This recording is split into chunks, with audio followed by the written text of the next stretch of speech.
श्रीमद्वेदान्तरामानुजमुनिगुरुणालब्धवेदान्तयुग्मं श्रीमच्छ्रीवासयोगीश्वरगुरुपदयोः अर्पितस्वात्मभारम् श्रीमच्छ्रीरङ्गनाथाख्वयमुनिकृपया प्राप्तमोक्षाश्रमं तं श्रीमद्वेदान्तरामानुजमुनिम् संस्थये देशिकेन्द्रम् दिशन्तु मे देव सदा त्वदीयाः दयातरङ्गानुचराकटाक्षाः श्रोत्रेषु पुंसामृतं क्षरन्तीं सरस्वतीं संस्कृतकामधेनुं त्वत्प्रेषष्टवणयोर्वृतायमानां तुल्यां त्वदीयमणिनूपुरसिचितानां गोदे त्वमेव जननि त्वदभिष्टवार्हां वाचं प्रसन्नमधुरां मम संविदेहि रामानुजदयापात्रं ज्ञानवैराग्यभूषणं श्रीमद्वेङ्कटनाथार्यं वन्दे वेदान्तदेशिकम् लक्ष्मीनाथसमारम्भां नाथयामुनमध्यमाम् अस्मदीयाचार्यपर्यन्तां वन्दे गुरुपरम्पराम् यो नित्यमच्युतपदाम्बुजयुग्मरुग्म व्यामोहतः तदितराणि तृणाय मेने अस्मद्गुरोः भगवतोऽस्य दैकसिन्धोः रामानुजस्य चरणौ शरणं प्रपद्ये मातापिता युवतयत्तनया विबोधिः सर्वं विदेव देवेन वदन्वयानाम् आद्यस्य न कुलपतेर्बहुलाभिरामम् श्रीमत्तदङ्गुरुकुलं प्रणमामि मूर्ध्ना भूतन्तरत्वमगदाक्वे पट्टनाथ श्रीभक्तिसारकुलशेखरयोगिवाहान् भक्ताङ्ग्रिरेणुपरकालयतीन्द्रमिश्रान् श्रीमत्पराङ्कुशमुनिम् प्रणतोऽस्मि नित्यम् कलया विकलिध्वंसं कविं लोकदिवाकरम् यस्य गोपिप्रकाशाभिः आविद्यम् निकतं तमः प्रायप्रबोधने पुंसां पौनःपुण्यं निवारयन् हस्तश्रीरङ्गवर्तुर्माम् अव्याहत् अधमुद्रितः असाध्यसाधकस्वामिन् साध्यं तव किं वद रामदूतकृपासिन्धो मत्कार्यं साधय प्रभो அருளிச்செயல் ஆரம்பம் திருமங்கையாழ்வாருடைய பெரிய திருமொழி அனுபவிச்சுருக்கோம். 8ஆம் பத்து 5ஆம் திருமொழி முடிஞ்சது. அதில் 5ஆம் திருமொழி அந்த கடைசி அந்த பதிகம் பூரா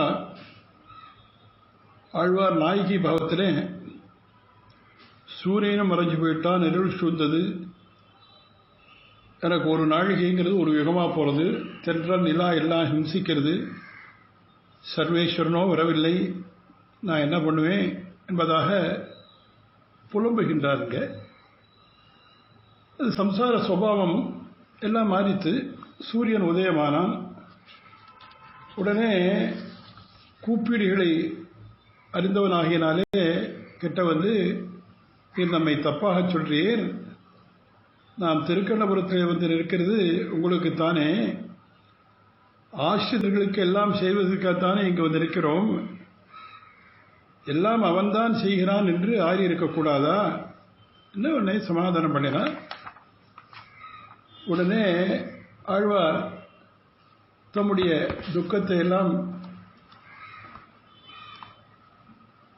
நம்முடைய விசனைத்த துக்கத்தை எல்லாம் பார்த்து துக்கப்பட்டு கொண்டு இருக்கிற அனுகூலர்களை பார்த்து, என்ன ஆழ்வார் துக்கப்படுத்த பார்த்து அவருக்கு இருக்கிற அனுகூலர்களும் எல்லாரும் கஷ்டப்படுறா, நாயிகா பாவத்தில் இத்தனை எல்லாம் கஷ்டப்படுறாளேன்னு அவா கஷ்டப்பட்டா. அவளை பார்த்து இவர் சொல்றார், நீங்கள் துக்கப்பட வேண்டாம், நமக்கு உஜ்ஜீவிக்க உபாயம் உண்டு, எம்பெருமான் நம்முடைய ரட்சணத்தில் ஈடுபட்டு திருக்கண்ணபுரத்தில் நிற்கிறான், அவனை ஆசிரியிப்போம் வாருங்கள் என்று இந்த 8ஆம் பத்து 6ஆம் திருமொழியில் அப்படி சொல்றார். அதை நாம் இன்னைக்கு அனுபவிக்கலாம். தொண்டீர் உய்யும் வகை கண்டேன் துளங்க அரக்கர் துளங்க முன் திண்தோள் நிமிர சிலை வளைய சிறிதே முறிந்த திருமார்பன். தொண்டீர் உய்யும் வகை கண்டேன் துளங்காரக்கர் துளங்க முன்தின் தோள் நிமிர சிலை வளைய சிறிதே முனிந்த திருமார்பன் வண்டார் கூந்தல் மலர்மங்கை வடிக்கண் மடந்தை மானோக்கங் கண்டாள் கண்டு கொண்டு உகந்த கண்ணபுரம் நாம் தொழுதுமே.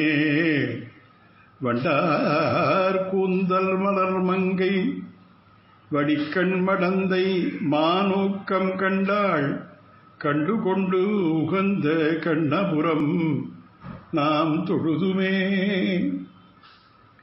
எப்போதும் கைங்கரியம் செய்ய வேண்டும் என்று பாரித்துக் கொண்டிருக்கிறவர்களே தொண்டி, உய்யும் வகை கண்டேன். சந்தமேதம் ததோ விதுகு என்று சொல்லும்படி அவனை ஆசிரியித்து உஜ்ஜீவிக்க உபாயம் அறிந்தோம். அது என்னென்றா, நாம் கண்ணபுரம் தொழுவோம். இதற்கு முன்பு பயம் என்பதே தெரியாத சில ராட்சசர்கள் கிருதயுகத்தில் இருந்தார்கள்.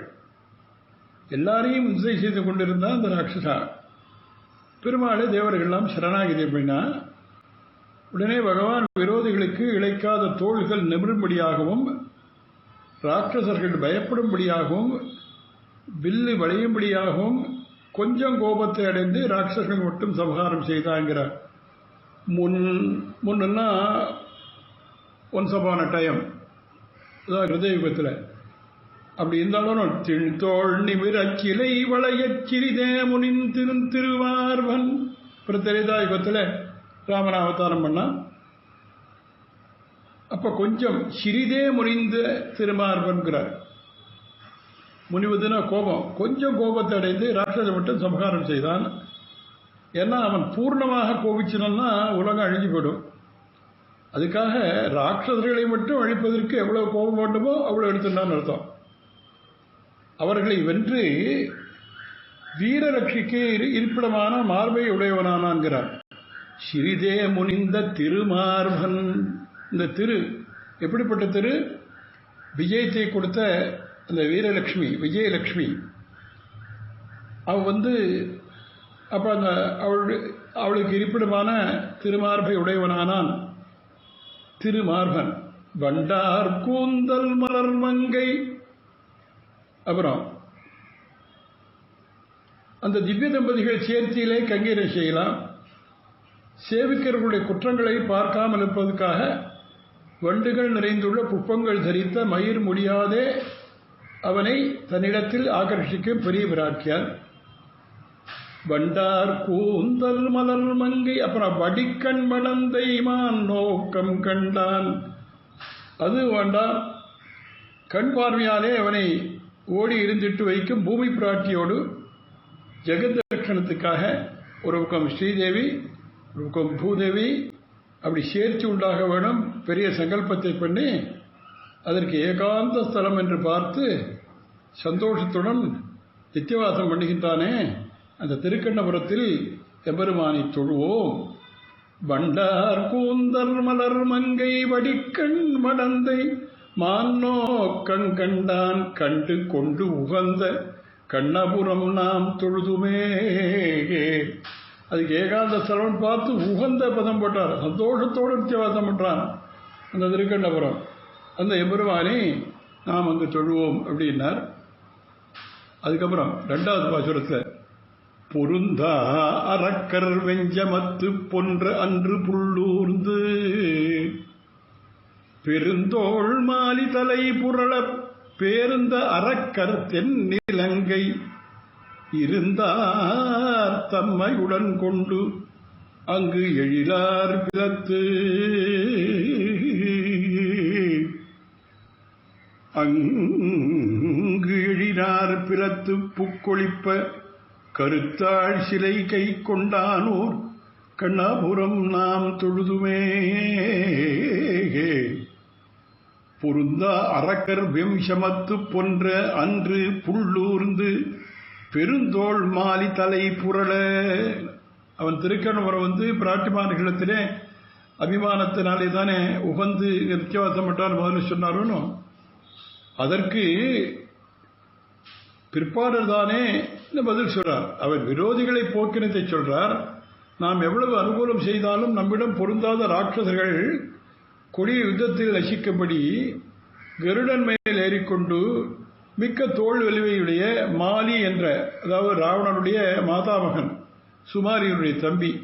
அவன் தலை பொருளும்படி சமகாரம் பண்ணி அவனை தவிர மற்ற ராட்சசர்கள் புற்று போல லங்கையில் இருப்பவர்களை சேர்த்து கொண்டு போக பூமியான பாதாளத்தில் நுழைந்து வரந்து போக திடமான வைரம் பற்றிய வில்லை கையிலே பிடித்து சமகாரம் செய்தவருடைய ஊரான திருக்கண்ணபுரத்தை சேவிப்போம்னா. அவன்னா பெருந்தோள் மாலி தலை பொருள பேர்ந்த அரக்கர் தென்னிலங்கை அவங்கெல்லாம் என்ன பண்ணா, உடனே சுமாலி அவன் தம்பி மாலி அவன் தலை பொருளும்படி சமகாரம் பண்ணினார்.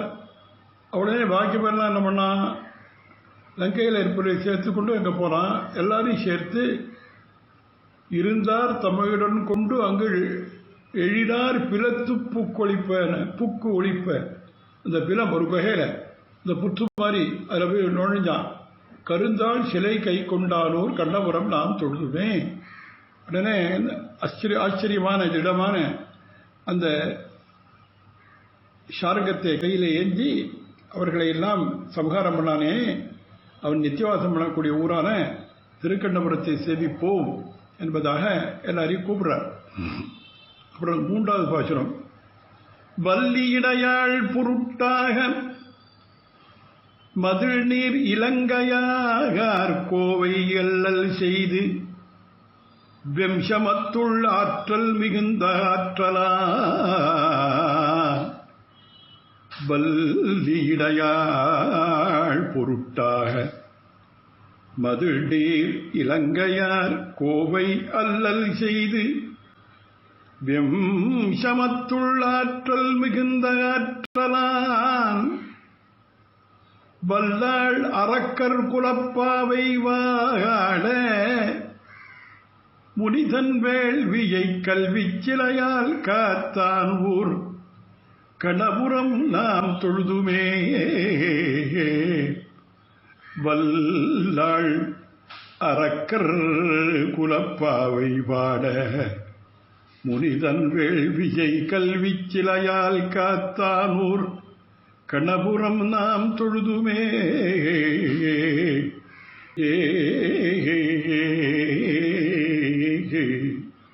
இந்த பாசுரத்தில் ஆழ்வார் மனசிலே ராமாவதாரம் பிரஸ்துதமானது நினைவில் வருது. வள்ளி இடையாள் பொருட்டாகங்கிறார். கொடி போன்றதான மெல்லிடை, அந்த மெல்லிடையாள் சொல்றது சாமுத்திரிக லட்சணத்தில் அப்படி இருக்கக்கூடியவாழ வேதி மத்தியாங்கிறார் தேசிகன். அப்படி அந்த இடையை உடையவள் சீதா பிராட்டி. அவளை அபகரித்து சென்றான் ராவணன் தன் ஊருக்கு. வல்லியிடையாள் பொருட்டாக மதில் நீர் இலங்கையார் கோவை அல்லல் செய்து. அவன் என்ன பண்ணான், சமுத்திரையே அகலாக வச்சுட்டு விசேஷமான திடமான மதில்களை கட்டி அதை ரட்சிச்சுட்டு இருந்தவன் அவன், இந்த ராவணன். இலங்கைக்கு இறைவன், தனக்கு மேல் ஒருவரும் இல்லை என்று அந்த அகந்தோடு இருந்தவன். அவனை அல்லல் செய்து தேரை அழித்து வில்லை முறித்து அவன் முதுகு காட்டு ஒடும்படி பண்ணி சமகரித்தான். வல்லிடையாள் பொருட்டாக மதில் நீர் இலங்கையார் கோவை அல்லல் செய்து வெம்சமத்துளாற்றல் மிகுந்த ஆற்றலான். இன்று போய் நாளை வா என்று சொல்லும்படியான வில்லை உடையவன். என்ன வந்தான் ராவணன் ராவனோடு போர் புரிகின்றான். பிரதம யுத்தம். அங்க பார்த்தா அவன் ஒரு அஸ்திரத்தினாலே அவன் ராவணனுடையதான கிரீட்டம், ராவணனுடையான கையில் இருக்கிற வில், ராவணனுடையதான சாரதி, ராவணனுடையதான குதிரை, இந்த மாதிரி தேர் எல்லாத்தையும் அடிச்சு அவனை நிராயுதபாணியா நிற்க வச்சான். யோ வஜ்ரபாதா சனீர் சென்னை பாதா நச்சுக்ஷுபேனாபி சசால ராஜா. அவர் சொல்றார் வால்மீகி, இந்திரனுடைய வஜ்ரப்படைக்கு கூட துடு கூட அசையாத ராவணேஸ்வரன் இந்த ராமபானத்தை பார்த்து அப்படியே தைரியத்தை இழந்து அப்படியே ஸ்தம்பிச்சு நின்னா. ஒரு அஸ்திரத்தை மேல மார்பில் அப்படி பிரயோகிச்சிருந்தா அடுத்த க்ஷணம் அவன் மாண்டு போயிருப்பான். ஆனா ராமன் புரிவது தர்ம யுத்தம். ராமோ விக்கிரகவான் தர்மகான் இருக்கிறவன், நிராயுத பாணியான அவன் அடிக்கக்கூடாது என்பதற்காக இன்று போய் நாளை வானா, இன்று போய் நாளைக்கு போருக்கு வா பார்த்துக்கலான்னு அப்படி அவனை சொல்லும்படியான வில்லை உடையவன். நீ இழைத்த சமயத்தில் உன்னை கொள்வது ஆகாது, ஆஸ்வாசம் பண்ணி கொண்டு வான்னு சொன்னான். அதுதான் நீ சொல்றார். அல்லல் செய்து வெண் சமத்துள் ஆற்றல் மிகுந்த ஆற்றலான் வல்லாளரக்கர் குலப்பாவை வாட முனிதன் வேள்வியை கல்வி சிலையால் காத்தானூர். பருவம் நிறுவுவதற்கு முன்னே செய்த காரியத்தை அத்தாப்படி சொல்றார். 12 வயசு பாலகன். ஏன்னா விஸ்வாமித்திரர் தன்னுடைய யாகத்தை ரட்சிப்பதற்காக தசரதன்ட்ட வந்து ராமனை கேட்கிற போது அவர் சொல்றார், ஊனஷோடச வருஷோமே ராமோ ராஜீவலோச்சனகான். ஊனஷோடச வருஷம்னாக்கா 16 வயசு கூட என் பிள்ளைக்கு ஆகலேன்னு. அங்கே வியாக்கியானம் சொல்லச்சு அவனுக்கு வயசு 12 ராமபிரானுக்கு. அதனால்தான் பருவம் நிரம்புவதற்கு முன்னாலே செய்த காரியம். വലിய ஆண்மையுடைய யக்ஷ ஜாதியான தாடிகையை சம்ஹாரம் செய்து விஸ்வாமித்திர யாகத்தை ரட்சிச்சான். அதைத்தான் இங்க சொல்றார். என்ன பண்ணா, வல்லாள் அரக்கர் குல பாவை வாட முனிதன் வேள்வியை கல்வி சிலையால் கத்தவூர். தாட்டகேயா கௌமாரகேளு கோபாயித்த கௌஷிக அத்வரா சொல்றார் தேசிகனுக்கு சொல்லிச்சே. தாட்டகேயா ஒரு பாசுரத்தில் அனுபவிக்கிறார். குலசேகராழ்வார் ஒரு காட்டத்தை ஒரு பாசுரத்தில் அனுபவிக்கிறார். வந்ததிருந்த தாடகத்தை முரத்தை கீறி வரு குருதி பொழி தர வண் கணையொன்றேவி மந்திரங்கொள் மறை முனிவன் வேள்வி காத்த வல்லரக்கன் உயிருண்டமைந்தன் காண்மின். வந்ததிருந்த தாடகை தம் உரத்தை கீறினர் குலசேகராழ்வார். அதனால என்ன சொல்றார், வலிய ஆண்மையுடைய யக்ஷஜாதியான தாடகை சம்ஹாரம் பண்ணிட்டு விஸ்வாமித்தருடைய யாகத்தை ரட்சிக்கிறான். விஸ்வாமித்திர யாகத்தை ரட்சிச்சா அவருக்கு ரொம்ப சந்தோஷம். பரித்துஷ்டோஸ்மி பத்ரந்தே, ரொம்ப சந்தோஷப்பா. ஏன்னா இந்த தாடகை இவன் சுபாகு எல்லாம் மாறிச்சன் அப்புறம் பின்னால வரப்போறான் யாகத்து போது.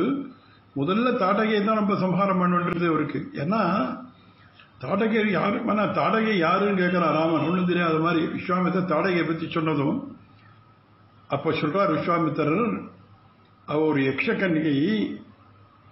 ஆனா அவருடைய சாபத்தினாலே, முனிவருடைய சாபத்தினாலே அகஸ்தியத்தை போய் அபச்சாரப்பட்டார். அதனால ராட்சசியா போயிட்டார். ஏன்னா பயங்கரமான ரூபத்தோடு வருவ, கல்லு மலையெல்லாம் புரட்டிட்டு வருவ, மரத்தெல்லாம் பிடிக்கிட்டு வருவ. எந்த நேரத்தில் எப்படி வருவான்னு சொல்ல முடியாது. அதனால நீ ரொம்ப ஜாக்கிரதையா இருக்கணும்பா, ஜாக்கிரதை விழிப்போடு இருக்க வேண்டும் என்றெல்லாம் ராமனுக்கு சொல்லியிருந்தார் விஸ்வாமித்திரர். சொல்லிட்டே இருக்கச்சே வந்துட்டார். அப்ப விஸ்வாமித்திரர் ராமனை பார்த்து, அது ஒரு பராபர் தாடகை, அவளை நீ கொல்லணும். ரொம்ப அழகான இடம் இங்கே வால்மீகி பாலகாண்டத்தில் அனுபவிக்கிற இடம். உடனே ராமவீரன் கேட்கிறார், நான் வசிஷ்டற்ற காலக்ஷேபம் கேட்டிருக்கேன். க்ஷத்திரிய குலத்திற்கு ஒரு பெண்ணை வதம் செய்வது ரொம்ப இழுக்கான காரியம், எளப்பமான காரியம் சொல்லியிருக்கார். அவளை போய் நீங்க வதம் பண்ண சொல்றீங்களேன்னு கேட்கிறார். ராமன் கேட்டான். அதுக்கு விஸ்வாமித்திரர் பதில் சொன்னார், அதெல்லாம் இல்லப்பா, அது சாமானிய தர்மம், விசேஷ தர்மம்னு ஒன்று உண்டு. சாமானிய தர்மம்னா ஆர்டினரி ரூல், விசேஷ தர்மம்னா எக்ஸ்ட்ராடினரி ரூல். எக்ஸ்ட்ராடினரி ரூல் வரைச்சே ஆர்டினரி ரூல் அங்கே அடிபட்டு போயிடும். ஏன்னா சாமானிய தர்மம் நீ சொல்றது, ஆனால் பொதுவான உலக நன்மையை உத்தேசித்து வதம் பண்ணுற போது ஸ்திரியா இருந்தாலும் வதம் பண்ணலாம் என்பதற்கு நிறையா நான் உனக்கு சொல்ல முடியும்னு அதுக்கு பழைய விற்த்தாந்தங்களை எல்லாம் மேற்கோளாக எடுத்து எல்லாம் சொல்ல ஆரம்பிச்சார். உடனே அங்கே ராமன் சொல்ற பதில் தான் ரொம்ப அழகு. சுவாமி அதெல்லாம் எனக்கு தேவையே இல்லை, ஏன்னா ஊரை விட்டு வரைச்சே அப்பா என்ன சொல்றார், விஸ்வாமித்திரர் என்ன சொல்றாரோ அதை கேளுன்னு சொல்றார். அதனால தேவையே வேண்டியெல்லாம். பிதுர்வச்சன நிர்தேசாத் பிதுர்வச்சன கௌரவாகாத் வச்சனம் கௌஷிகேதி கர்த்தவியம் அவிசங்கயா. வால்மீகி ரொம்ப அழகா பித்ருவச்சன நிர்தேசாத்து பித்ருவச்சன கௌரவாத்துன்னு. அப்படி அவன் என்ன பண்ணா, அந்த தாடகையை வதித்து இவருடைய யாகத்தை காப்பாற்றின உடனே அவருக்கு அவ்வளவு சந்தோஷம். பரிதுஷ்டோஸ்மி பத்ரந்தி. அப்புறம் பின்னால் யாகத்தை காப்பாற்றுறான். சுபாவு மாரீச்செல்லாம் வரான்.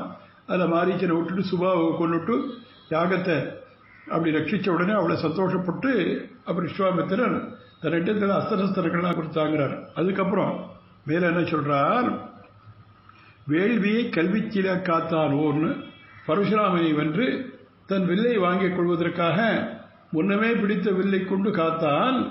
அவன் வசிக்க ஊரான திருக்கண்ணபுரத்தை சேவித்து உஜ்ஜீவிப்போம் வாருங்கள் என்பதாக எல்லாரையும் அழைக்கின்ற அந்த விஷயத்தில் இந்த பதிகம் அருளிச்சேர் ஆரம்புதல் திருவெங்காழ்வாருடைய பெரிய திருமொழி 8ஆம் பத்து 6ஆம் திருமொழியில் முதல் 3 பாசுரங்கள் அனுபவித்தோம். இன்றைக்கு 8ஆம் பத்து 6ஆம் திருமொழி 4வது பாசுரத்திலிருந்து அனுபவம். மல்லை முன்னீர் அதர்படம் வரிவஞ்சிலை கால்வளை வித்து கொல்லை விலங்கு பணி செய்ய கொடியோன் இலங்கை புகழ் உற்று தொல்லை மரங்கள் புகப்பெய்து துவலை நிமிர்ந்து வானவ கல்லால் கடலை அடைத்தான் ஊர் கண்ணபுரம் நாம் தொழுதுமே. மல்லை முன்னீர் அதர்வட வரிவஞ்சிலை கால் வளை வித்து. ஆற்று நீர், ஊற்று நீர், மழை நீர் ஆகிய 3 நீர் சேர்ந்து அதிகமான ஜலத்தை உடைய அளவிட முடியாதான அந்த சமுத்திரம், அது வழி கொடுப்பதற்காக அழகான வரிகளுடைய எதிரிகள் அஞ்சும்படியான வில்லை வளைத்தான் ஸ்ரீராமன். மல்லை முன் நீர் அறபட வரிவஞ்சிலை கால் வளை வித்து கொல்லை விலங்கு படி செய்ய கொடியோன் இலங்கை புகழ் உற்றோ.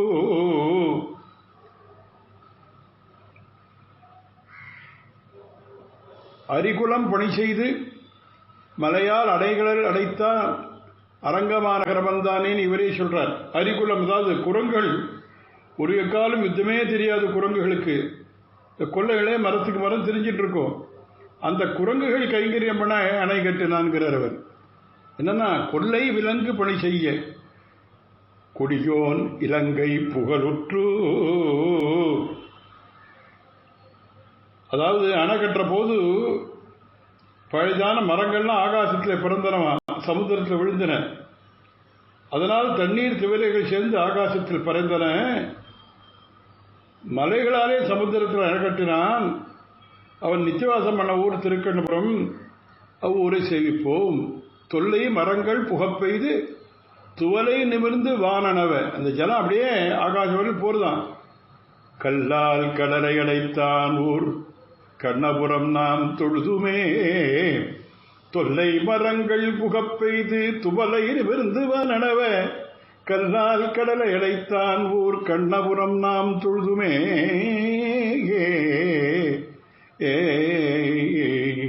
ஒரு 5வது பாசுரத்தில் ஆமையாகி அரியாகி அன்னமாயி அந்த மோமமாகி உழியாய் உவரி சூழ்ந்த நெடும் புணரி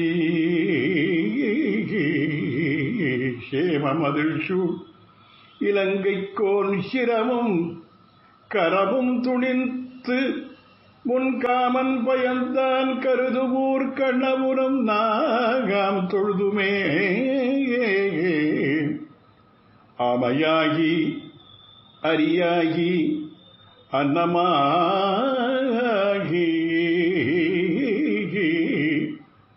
அந்த நர்த்தம் ஓமமாகி ஊழியாய்.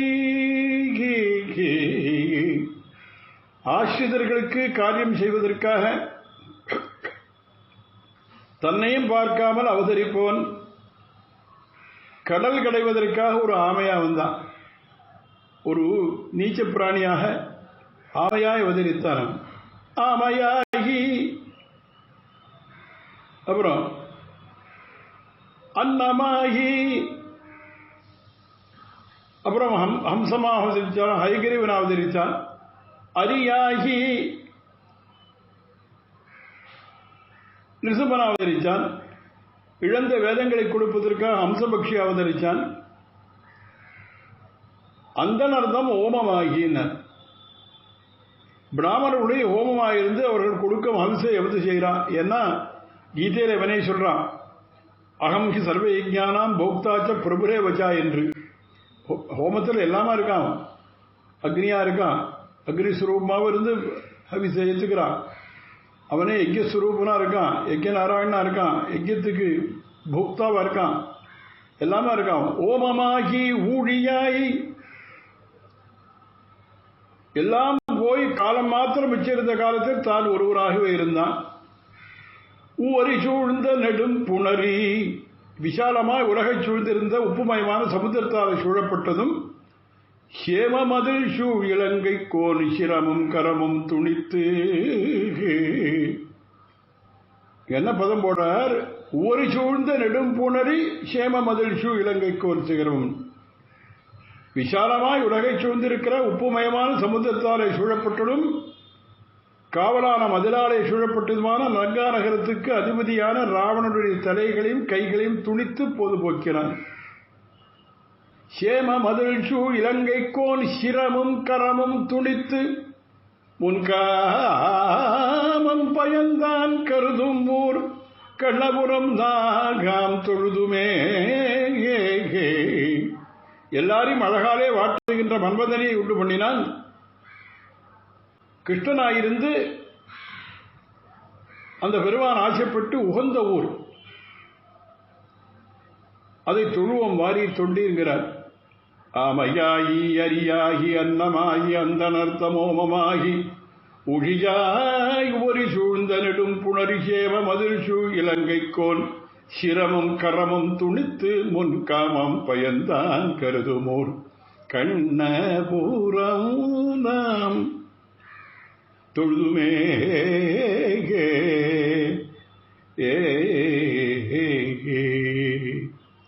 ஒரு 6வது வாசத்தில் சொல்றார், வருந்தாது இரு நீ மட நஞ்சேம் நம்பேல் விலைகள் வாரா. வருந்தாது இரு நீ மட நஞ்சேம் நம்மேல் வினைகள் வார. முன் திருந்தாரக்கர் தென்னிலங்கை செந்தி உண்ண சிவந்து. முன் திருந்தாரக்கர் தென்னிலங்கை செந்தி உண்ண சிவந்து. ஒரு நாள் பெருந்தோள் வானற்கு அருள் புரிந்து பிள்ளை பணாளனாகி முன் கருந்தாள் கடிறு ஒன்று வசித்தானூர் கண்ணபுரம் நாம் தொழுதுமே.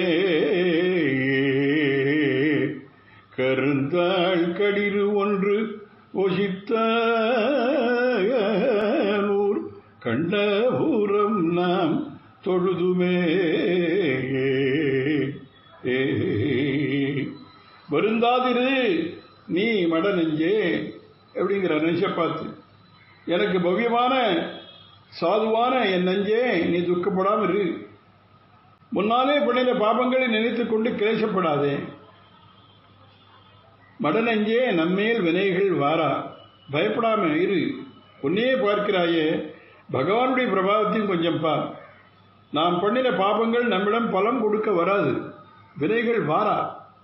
முன் திருந்தா அரக்கர் தென்னிலங்கை செந்தி உண்ண. அவரிடம் பரநியாசம் பண்ணினை நம்ம கிட்டுமா இந்த பாபங்கள்? நயவேன் ஒரு தெய்வம் நான் நிலத்தே நயவேன் பிறர் பொருளை நல்லேன் கீழாரோடு உயவேன் உயர்ந்தவரோடல்லால் வியவேன் திருமாலையல்ல தெய்வம் என்றிருந்தேன் வருமாறு என்மேல் நம்மேல் வினை காண்மின். என்ன இது எப்படி தெரிந்து கொள்வதுன்னா, முன்பு பிராட்டி தன் இடையூறை போக்குவதற்கு எத்தனை செய்தாலும் மால்யவான முதல்வர்கள் சொன்ன ஹிதத்தையும் கேளாத ராட்சசனுடைய அழகான லங்கை அக்னிக்கு எரியும்படி செய்தி சீறினான்கிறார். திருந்தா அரக்கர் மால்யவான சொல்லி சொல்லி பார்க்கிறான், வேண்டாம் உற்று சீத்தைன்னு யார் சொன்னாலும் கேட்கல. திருந்தா அரக்கர் தென்னிலங்கை செந்தி உண்ணன். அப்படி ராட்சசனுடைய அழகான லங்கை அக்னிக்கு எரியா இப்படி சீறினான். அப்புறம் இன்னொருத்தம் அவன் என்ன பண்ணான் தெரியுமா? ஒரு நாள் பெருந்தோழ்வானர்க்கு அருள் புரிந்து, ஒரு நாள் பெருந்தோழ்வானர்க்கு அருள் புரிந்து, அருள் புரிந்து பழம் போடுறார். 1000 தோள் இருக்கு இந்த கர்வமுடைய பாணாசுரனை அவனை வதம் பண்ணாம தோள்களை வெட்டி அவனுக்கு 1000 தோளில் 4 தோள்களையும் வச்சுட்டு தேக யாத்திரை நடத்தபடி செய்தான். அது மாத்திரமில்லை, பின்னை மணாளன் ஆகிய முன் கருந்தாள் களிரொன்று ஒசித்தான். பிரதிபங்கங்களை எல்லாம் போக்கி நப்பின்னை பிராட்டியை மணந்தான். குவலையாபீடம் என்கிற யானையை கொன்றான். விரோதிகளை எல்லாம் போக்கும் சுபாவனாகியானே, நீ பயப்படாமல் வருந்தாமல் இரு நெஞ்சே, வருந்தாது இரு நீ மட நெஞ்சே என்பதாக இந்த பாசுரத்தில் 6வது பாசுரத்தில் அனுபவிக்கிறார். அதாவது 7வது பாசுரத்தில் இளைஞர் மலர்பூம் பொய்கை வாய் முதலை தன்னாலடற்பூண்டு, இலை ஆர் மலர்பூம் பொய்கை வாய் முதலை தன்னாலடற்புண்டு, குலையார் வேழம் நடுக்கு உற்று குலைய அதனுக்கு அருள் புரிந்தான். இலை ஆர் மலர்பூ பொய்கை வாய் முதலை தன்னாலடற்புண்டு, கொலையார் வேழும் நடுக்குற்று குலைய அதனுக்கு அருள் புரிந்தான். அலை நீர் இலங்கை தசக்ரீவர்க்கு இளையோர்க்கு அரசை அருளி முன் கலைபாச்சிலையான் ஊர் கண்டபுரம் நாம் தொழுதுமே. அலை இலங்கை தசக்ரீவர்க்கு இளையோர்க்கு அரசை அருளி முன் கலைமாச்சிலையால் எய்தான் ஊர் கண்ணபுரம் நாம் தொழுதுமே.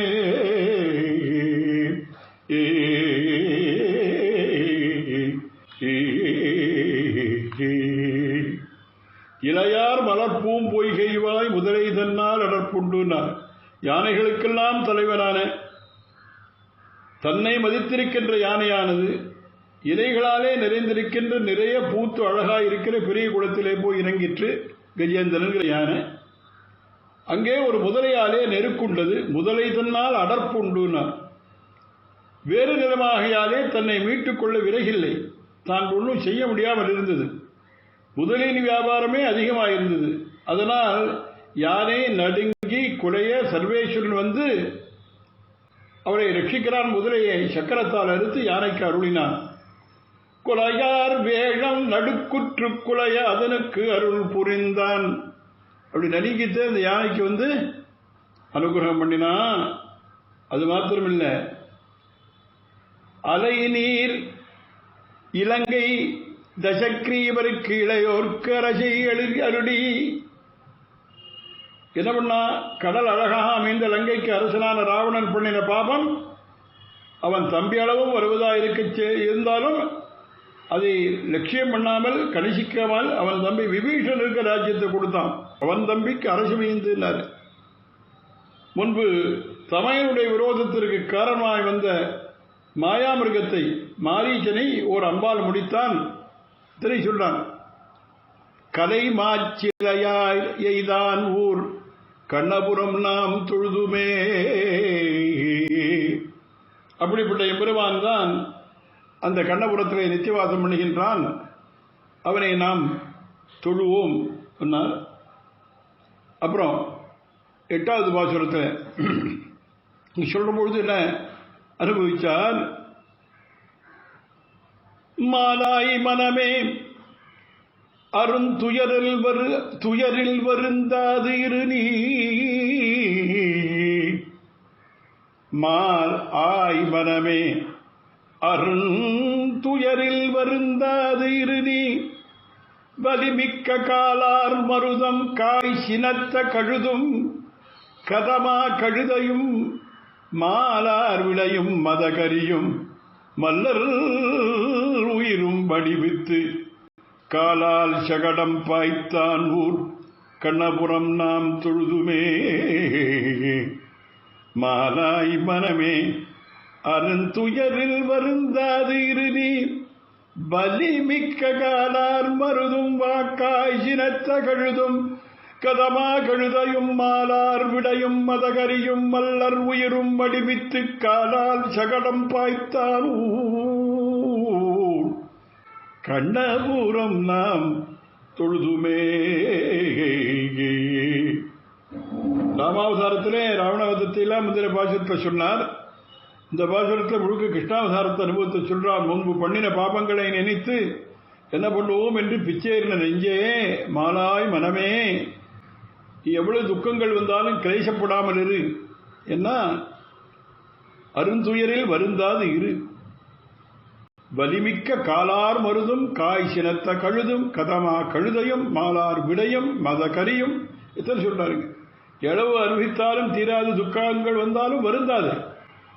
எந்த பலத்தை கொண்டு வருந்தாமல் இருக்குதுன்னு கேட்டானா, மிகுந்த பலத்தை விட வேரூன்றி இருந்த மருத மரங்களையும் மிகுந்த கோபத்தோடு இருந்த பூதனையும் குதிரை வடிவிலே வந்த அந்த கேசியையும் பெரிய உடம்பையுடைய விஷபங்களையும் மதம் பிடித்த கோலையாபின் என்கிற யானையையும் சாணூரன் முட்டிகன் போன்ற மல்லர்களையும் அவர்களெல்லாம் ஆழ்வித்து அழித்து தன்னுடைய குழந்தை பருவத்திலே திருவடிகளாலே சகடாசுரனை தூள் தூளாய் போகும்படி பாய்ந்தானே அந்த எம்பெருமான் கிருஷ்ணாவதாரம் பண்ணினானே, அவன் விரும்பின ஊர் அந்த கண்ணபுரம், அதை தொழுவோம்னர்.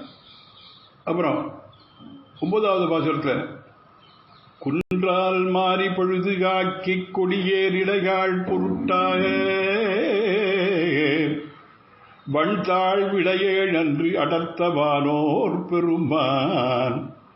குன்றால் மாறி பழுதாக்கி கொடியேறிடையாள் பொருட்டாக வண்தாழ் விடையேழ் அன்று அடர்த்தவானோர் பெருமான் மாமாயன் சென்றான் தூது பஞ்சவர்க்காய் திரிகால் சகடம் சினம் அழித்து கன்றால் விளங்காய் எரிந்தானோர் கண்ணபுரம் நாம் தொழுதுமேயே. சென்றான் தூது பஞ்சவர்க்காய் திரிகால் சகடம் சினம் அழித்து கன்றால் விளங்காய் எரிந்தானோர் கண்ணபுரம் நாம் தொழுதுமேயே. குன்றால் மாறி பழுது ஆக்கி கோர்தனவனை தூக்கி இந்திரன் விட்ட மழையை வீணாச் செய்தவன், குடிபோல அழகுள்ள இடையுடைய நப்பின்னை பிராட்டிக்காக பலமுள்ள கால்கொழி 7 காளைகளை வென்றவன், நித்தியசூரர்களுக்கு நாதன், ஆச்சரியமான சேஷ்டிதைகள் செய்பவன், தன் பெருமையை பார்க்காமல் பாண்டவர்களுக்காக கழுத்திலே ஓலை கட்டி தூது போனவன், ஊர்ந்து வருகிற கால்களுடைய சகடாசுடைய கோபத்தை போக்கிறவன், இருவராய் சங்கேதம் பண்ணிக்கொண்டு விளாம்பரமாயும் கன்றாயும் அந்த 2 அசுரர்களை அழித்தவன். இப்படி அவன் உகந்து வாதம் செய்யுமோர் திருக்கண்ணபுரம், அதை தெழுவோம்னார். கடைசியில இந்த பதிகத்தின் கடைசி பாசுரத்தில் கருமாமுகில் தோய் நடுமாடக் கண்ணபுரத்தம் அடிகளை திருமாமகளால் அருள் மாறி செழுநீர் ஆலிவளநாடன் மருகார் புயல் கை கலிகன்று மங்கை வேந்தன் ஒலிவல்லார் இரு மா நிலத்துக்கு அரசாகி இவையோர் இணைஞ்ச வாழ்வாரே. ஜலத்தை கொண்டு வந்து கருத்த பெரிய மேகங்கள் தங்கி இருக்கின்ற மேல் மத்தையுடைய வீடுகள் இருந்திருக்கும் திருக்கண்ணபுரம், அந்த ஊர் எம்பெருமானை கவி பாடிட்டு பெரிய பிராட்டியாருடைய கடாட்சத்திற்கு முழு பாத்திரபூதராகினாலே அருள்மாரி என்று பெயர் உண்டாயிச்சவருக்கு. சமர்த்தமான ஜலத்தையுடைய திருவாலி நாட்டுக்கு அரசன், மழை காலத்திலே மேகம் போல் எப்போதும் குறைவர கொடுக்கும் கைகள் உடையவராய் திருமங்கைக்கு அரசனாயிருந்தவர்.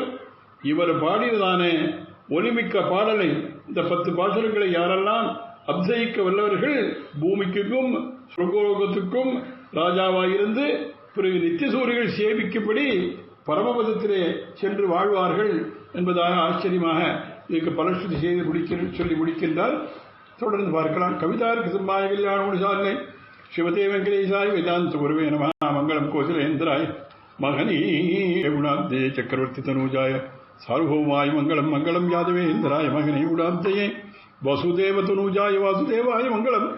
யஸ்மாதேவ மயா சர்வம் சாஸ்திரமக்ராய நான்யதா தஸ்மை வெங்கடநாதாய மமநாதாய மங்களம். காவேரி வர்ததாம் காலே காலே வருஷதுவாசவः ஸ்ரீரங்கநாதோ ஜெயித்து ஸ்ரீரங்கஸ்ரீவர்ததா. स्वस्ति प्रजाभ्य परिपालयन्तां न्याय्येन भागेन महीषाः. गोब्राह्मणेभ्यः शुभं भवतु नित्यं लोकाः समस्ताः सुखिनो भवन्तु.